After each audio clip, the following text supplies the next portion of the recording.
Kale yonna gye musinzidde okubeera nga mutulaba okosako okuba nga mutuwuliriza mu bitundu byonna ebikoleddwa nga Uganda ne bweru waalyo mbalamusaako ne mbabuuzaako amannya nze Vicky nsinziira buterevu wano ku Mukutu Vicky Exclusive.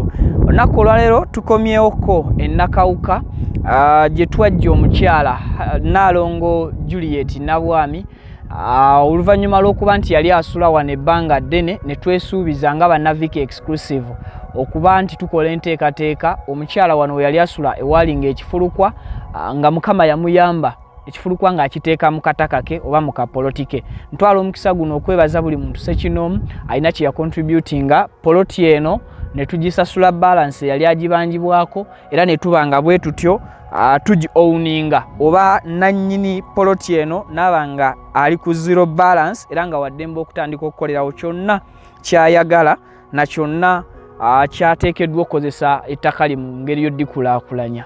Nga bwe nabagamba nti tugenda kuzimbira Nnaalongo Juliet Nabwami ennyumba mu poloti ye, ekisuubizo kyange oba ekisuubizo kyaffe kitandise olunaku olwaleero. Enteekateeka gy'ogenda maaso n'okuba ng'olaba wano esoose tugenda kuginnyonnyolwa because kati tuli ku site. Mukama wange osiibye otya ssebo? Bwakedde kuba tukedde bukeezi kumakya nzikiriza kano nkakuteeke wano ntyo mbulizaako tujja kusikamuko tuddeko side zawali gye baleko mukama wange kale sebo. So enteekateeka ziri zitya? Kati obudde buno tukyatereza kifo okulevelinga ekifo tusobole nzanga ku mandaawo okutandika okusetinga ennyumba n'okusima n'okuzimba byonna. Okay. Yes. So ku Monday lwe tutandikira ddala omulimu. So tukyali mu kulevelinga kifo. Lwaki twasazeewo okusooka ku kirevelinga? Tukirevelinga lwa nsonga. Ennyumba ezimu ze bazimba egundi yaazo esituka nnyo waggulu. Omusingi? Omusingi gusituka nnyo. Okay. Kati kye kitukozesa kino ky'okulevelinga ennyumba eme kuba nnyo ng'egulumidde nnyo waggulu wabula nekkakkanamuko wansi. N'okukendeeza ku bintu bye twandikozesezza ebingi nga ebulooka musenyu sementi biki tuba tubikendeezezzaako. Material waffe aba akendeerako kitegeeza costs ziba zitoniwako ziba zikkakkanya ate ng'afunye omulimu nga gwegwo nga guggumidde kuva ku ground nga n'obulungi mulungi nga ennyumba tejja kulabika nnyo nti egulumidde mu bbanga nnyo erina kubanga nzikakkamu. Okay. So okusinziira ku kiriwo wano n'omukyala gwe tewasooka kulaba wano we yali asula. Kali nga bola kati ziri byebimu ku material naye yali yazimba enju. Ne Mukama mulungi nti ekyo kigenze kikola kikyuka. So ennyumba gye tugenda okuteekamu wano egenda kubeera etya tusaba tusiigira mu kifaananyi era tugenda giteekawa. Poloti yo tumaze okupima ebipimo. Wabadde watubuzaabuza tutereezezaawo. Ennyumba egenda kuva ku nkondo eno. So kale tutandise olwo omulimo. Enkondo eno ogiraba? Wano w'okubya enkondo.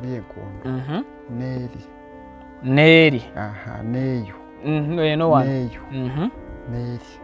Kati ennyumba yaffe oli ayinza okugamba enkondo ng'ennyumba egenze wala nnyo. Anti kati kyendi kubadde ngenda kugamba enjiniya ekintu nga tukigaziyiza nnyo. Wano wabaddewa omuti naye tugujja olw'okulevelingawo. Ne wali weeguli. Ne wali waliwo omuti. Kati tulina enkondo weeteebedde n'eri weeteebedde bw'ekyo ennyumba yaffe. Tugenda kuteekamu bisenge bimeka? Bisenge biri bibiri. Kisenge ky'abaana n'eky'abakulu n'eddiiro n'akafumbiro n'ekinaabiro munda. Yes. Ne sitoowa ne kashedi. Ennyumba yaffe. Sawa tuddeko wano engineer abantu bategeeze bulungi. Simanyi oba gy'oyera otulaba bulungi. So okusinziira ku nnyumba gye tugenda okuteeka mu space eno kati mwe tuli wano already tuli mu nnyumba okusinziira ku bipimo byo. Tuli mu nnyumba kati. Tuli mu nnyumba. Tulinako ekisenge ky'abakulu n'ekyabato. N'ekyabato kimu. Eddiiro. N'eddiiro. Akanaabiro. Ka bathroom munda. Fumbiro. Fumbiro. Ne shedi. Ne store wano weri. Kuliko ne store. Mukama nga mulungi. Ekiseera kyonna. Mukama agulumizibwe. Abaali balabako k'ekifo kino. Ennyumba gye tugenda okuzimba wano. Details za buli kimu ziri ku plan. Ne toy impozi sije baraze nayo yino wano weri. Kuliko ne toilet. Toilet tugenda giteeka wansi waggulu. Toyi eri wano waggulu. Olw'ensonga ekiyungu kyaffe twakizizza wano wansi. Oyinza okugawa kye twakitadde mu maaso. Kati twabaze akasana kano katambula kadde eno eva eno egolobera eri kati sanga 6-7 eba ekyuse engezza eno kati kufe kwe kumuzza eno tetwagala akumba ate akasana kakola ki nga kamukubamu ekibugumo kimulemesa okujjiisa twagala tule nga kalidde sikasana. So ebintu byabadde calculated. Twamaze kujja ku kifo ne tulaba twasiba olunaku lulamba nga tulaba byonna mustadinga olunaku nga bwe lutambula kyetwakoze ekyo. Okay, so kati tugenda kuzimba kutandika lwa Mande omusingi lwe gutandikibwa obutereevu. So zino ennaku tuli mu kulevolinga kutereeza kifo ebisigadde byerenga olw'omukaaga. Andi naawe ku Mande nja kujja tufune footage w'omusingi nga gutandika nga gumaze okupimibwa, ate then awo nja kuddamu okubalaga bano abatugoberera ebigenda mu maaso ku weekendi. Nja kumala wiiki namba nga siba updatinga naye nga mwebale nnyo, mwebalire ddala. Engineer obubaka obona abomuntuusiza naye nange ngenda kumutuusiza tuuseeko ku ground. So kati wano amazzi tegagenda bamenya amazzi gatya aganaazimba nago walabye gye gagenda okuva. Twalabye naye agula gava ate mu katawuni eri mazzi gakugula tulina gajja eri mu tawuni. Kati lanza kyekisibu kyengenda okusanga wano kyamazzi challenge genda bayokka mazzi gokka. Ate eno wansi waliyo olusaalu gye babadde basena tetumanyiyo already nsobola okutwalayo wabaddeyo olusaalu bapya. Okay, kati eno oligolengera azimba wali naye mupya naye gaveeri naye agajja eri. Akati olaba oli azimba eri wansi agajja eri kati ate gyogamba okuntwala. So kati amazzi gagenda kutumenya yesomba amazzi ekidomola okuva eri paka wano wakati w'ebitaano n'olusanvu ekidomola kimu. So kitegeeza amazzi gagenda tukostinga kinene nnyo, kizibu kyamaanyi. So kate ge gatambulirako buli kimu. Naye katusabe Mukama akkirize byonna tubikwasaganye tubimalirize. So tweyanziza nnyo, tweyanzeege. Nja kudda wano tufe tugenda kusigala tucommunicatinga then nja kuba nkomawo ng'omulimu tugulaga wawe gutuuse. Tweyanziza nnyo Mukama wange. So kati nkuleko kakalabye egigyo oba nange ntemekeko okuvuunika wheelbarrow nsitulemu ng'emusa. Ogamba kusiibawo ogamba siibawo nze nteme nsiibewo engeni eyagala kunga ogamba nze kamalirize ogusigadde tukole ebirala. Ate nyina okulabirira Nakawere nti bwe buzibu. Nyina okugenda ndabirire Nakawere netedde ku buugi na byenda engeni ebyo akuugi n'ebyenda. Kati nkulekemu ki wano ekinaakusanyusa kyonoosiima mbeeko kyenkulekamu kyosiima siyinza kubula kyenkulekamu kubanga ssebo wano ssebo tubadde tusula wano omukyala abadde asula wano wali lusaalu nga bw'olulaba kati ng'ebibe bijja ekiro nga bijja ekiro ne bimusucunga wano ng'ayinamu abaana. So neeno buli wamu kifo kiri mu kyangaala naye akasana ka wano ko kankusabira oba nkulekera ambuleera naye ate onaakola otya nga kutambulera ngassa agimanyiira nze guno omusana ke kali mu kaffe guli mu gwangaali era nekuba nze sinagisalira kujja ku kitundu kuno paka nga nvuddeko.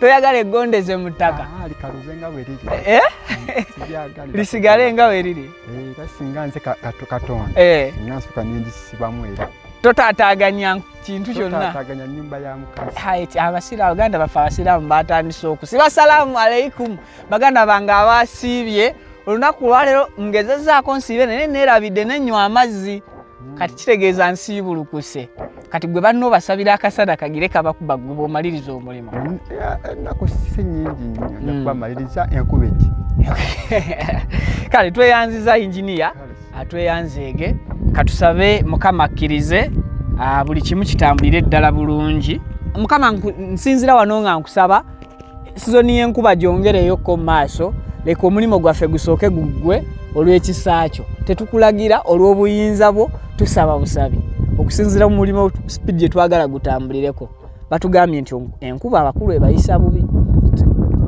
toyagala kujja ku site ate ebitaataaganya kale tweyanziza nnyo tweyanzeege so kale byebyo ebimu bye tusobodde okubeera nga tukuwa updates nabagamba era nembasuubiza nti within emyezi 3 gye twapangisa ennyumba sorry njagala wano wabeere nga wayimirirawo dde ennyumba I promise you and take it from me nga Mukama Katonda ye mubeezi wange twafukamira twasaba Mukama essaala tukimanyi bulungi nti aziwulira mugenda kubeera very surprised nga ebbanga ery'emyezi 3 werinaggwerako ng'ennyumba yamala dde okuyimirirawo wano neebaza ndese kwebaza buli muntu sekinoomu alina ky'ocontributinga era nnyongerera ddala okusinziira wano okusaba nesse kusaba yenna obuyambi obw'ekika kyonna tukyabwetaaga ekyo sijja kukoowa tukyetaaga obuyambi obw'ekika kyonna nze nabagamba bwe mba nsaba obuyambi sisosola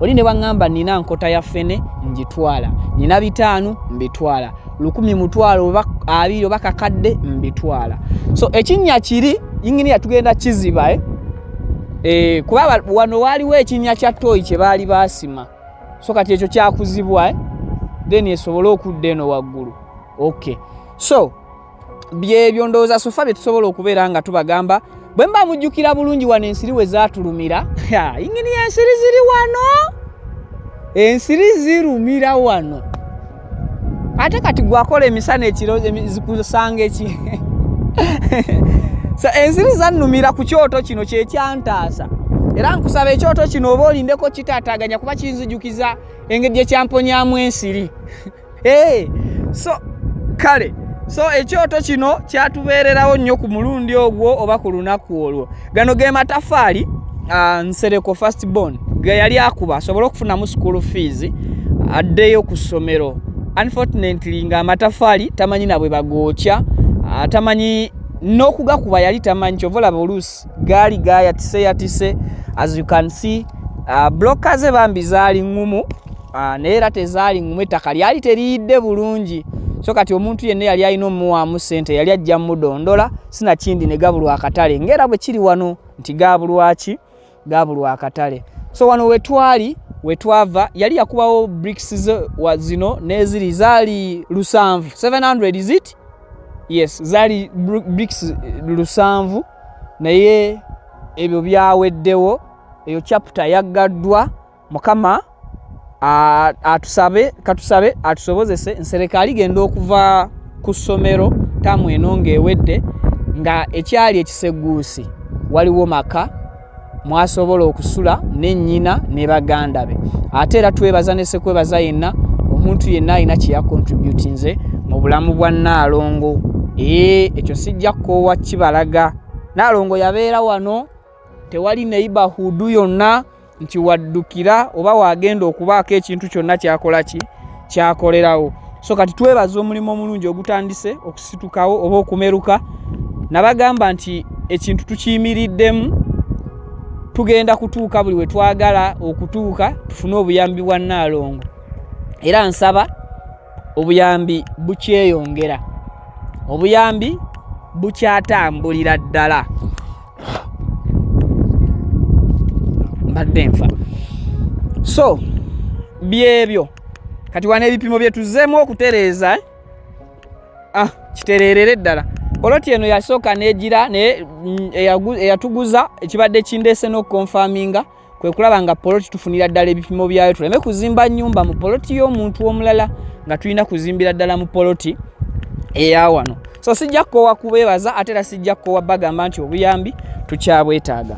Mubeere bulungi. Akabadde ka video katonotono just ku updatinga na kuwa mbeera ki eriwo oba mbeera ki egenda maaso mu kifo kino. Banji kumwe mwebuuza alina obuyambi abusindika atya. Enamba kweziri ku screen. Enamba ezo zoolaba zaffe era ffe tuzivunaanyizibwako. Kyonna ekiyitako kituuka. Waliwo nakanza kamenyekeddemu. Walindooza mu kusitula bloka kavuddemu. So enamba ezo zemulaba ku screen ffe tuzivunaanyizibwako era kyonna ekiyitako kitutuukako direct ne kikola kye kiteekeddwa okukola. Nze nabagamba temugenda kunsaba accountability. Mukkirize nze nja okubalaga accountability nga bwetambula. Eno ebadde surprise ndowooza gye muli, but according to what we promised to ourselves twakkiriza nti ennyumba within emyezi 3 egenda kuba ewedde.